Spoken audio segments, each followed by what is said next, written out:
ನಿಮ್ಮ favourite serials ಈಗ ಟಿವಿಗಿಂತ ಮುಂಚೆ ಸನ್ ನೆಕ್ಸ್ಟ್ ಆಪ್ ನಲ್ಲಿ ಜಾಲಿಯಾಗಿ ಎಲ್ಲರಿಗಿಂತ ಮುಂಚೆ ನೋಡಿ. ಈಗಲೇ ಸನ್ ನೆಕ್ಸ್ಟ್ ಆಪ್ ಡೌನ್ಲೋಡ್ ಮಾಡಿ ಮತ್ತು ಸಬ್ಸ್ಕ್ರೈಬ್ ಮಾಡ್ಕೊಳ್ಳಿ. ನೀನಿಲ್ಲ, ಸತ್ತೋಗಿದ್ಯಾ ಅಂತ ಎಲ್ಲರೂ ನಂಬಿಸಿದ್ರು. ಎಲ್ಲರೂ ನನಗೆ ಬುದ್ಧಿ ಹೇಳೋರೆ. ಯಾರು ಏನೇ ಹೇಳಿದ್ರು ನನ್ನ ಸ್ಥಿಮಿತದಲ್ಲಿ ನಾನಿರಲಿಲ್ಲ. ಈ ರೂಮ್ ಅಂತೂ ಹುಚ್ಚಾಸ್ಪತ್ರೆ ವಾರ್ಡ್ ಥರ ಆಗಿತ್ತು. ಕೆಲವೊಂದ್ಸಲ ಮಿನಿ ಬಾರ್ ನೋಡ್ದಾಗ್ತಿತ್ತು ಅಂತಿದ್ರು. ಒಂದೆರಡು ಸಲ ತುಂಬಾ ರೆಬಲ್ ಕೂಡ ಆಗಿದ್ನಂತೆ. ಇಶಾನಿನ್ ಸಾಯ್ಸಕ್ ಹೋಗಿದ್ನಂತೆ, ಅಮ್ಮನ ಮೇಲೇನೋ ಬಿಸಾಕಿದ್ನಂತೆ, ಮನೆಯಿಂದ ಆಚೆ ಹೋಗಿದ್ನಂತೆ. ಅಂತೂ ನನ್ನಿಂದ ಈ ಮನೆಯವ್ರಿಗೆ ತುಂಬಾ ತೊಂದರೆ ಆಗಿದೆ. ಕಂಟ್ರೋಲ್ಗೆ ಸಿಗದೇ ಇರೋ ಥರ ಆಡ್ತಿದ್ನಂತೆ. ಆಗ ನಾನು ಪಡ್ತಿದ್ದ ನೋವು, ಹಿಂಸೆಗಳೆಲ್ಲ ನೀನ್ ಸಿಕ್ಕಿದ ನಂತರ ದೂರ ಆಗೋಯ್ತು.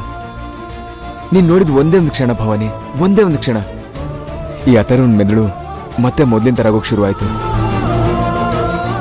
ನಿನ್ ಜೊತೆಗಿಲ್ಲ ಅನ್ನೋದಷ್ಟೇ ನೋವು ನನಗಿತ್ತು. ಭವಾನಿ,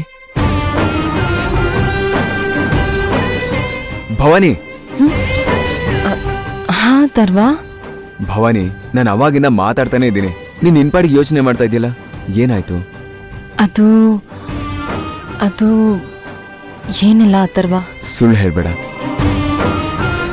ನೀನೇನು ಅಂತ ನನಗೆ ಗೊತ್ತು. ನಿನ್ ಕಣ್ಣು ಹೇಳ್ತಾ ಇರೋದು ನನ್ಗೆ ಅರ್ಥ ಆಗತ್ತೆ. ಆ ಕಣ್ಣಲ್ಲಿ ಹೇಳಕ್ಕಾಗ್ದಿರೋಂಥ 1000 ಭಾವನೆಗಳು, ಮಾತುಗಳು ತುಂಬಿದೆ. ಸ್ವಲ್ಪ ಹೊತ್ತಿಗದೆಲ್ಲ ಕಣ್ಣಿನ ಮೂಲಕ ಹೊರಗೆ ಬರುತ್ತೆ. ಏನ್ ವಿಷಯ ಹೇಳು.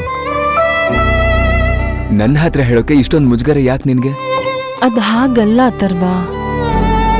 ಕೆಲವೊಮ್ಮೆ ಮಾತಾಡುವಾಗ 100 ಸಾರಿ ಯೋಚನೆ ಮಾಡಬೇಕು. ಈ ಮನೆಯಲ್ಲಿ ಹೇಗಿರ್ಬೇಕು, ಏನ್ ಮಾಡಬೇಕು ಅನ್ನೋದೇ ನನಗೆ ತಿಳಿತಿಲ್ಲ. ಆದ್ರೆ ನಮ್ಮ ವಿಷಯದಲ್ಲಿ ನಾವು ಅನ್ಕೊಂಡ ಹಾಗಾಗೋದು ನಿಜನೇ ಅಲ್ವಾ? ಹಾಗಾಗಿ ಏನ್ ಭವಾನಿ ಹೇಳು. ಅದು ಅಥರ್ವಾ, ನನಗೆ ಹೇಗೆ ಹೇಳಬೇಕು ಅಂತಾನೆ ಅರ್ಥ ಆಗ್ತಾ ಇಲ್ಲ. ಭವಾನಿ ನೋಡಿಲಿ, ಈ ಅಂಜಿಕೆ, ಆತಂಕ ಎಲ್ಲ ಏನು ಬೇಡ. ನಾನು ನಿನ್ ಪ್ರೀತಿಸ್ತಾ ಇರೋ ಹುಡುಗ. ನಿನ್ ಮೈಂಡಲ್ಲಿ ಏನು ಓಡಾಡ್ತಿದ್ಯೋ ಯಾವುದನ್ನು ಮುಚ್ಚಿಡ್ಬೇಡ. ಹೇಳು.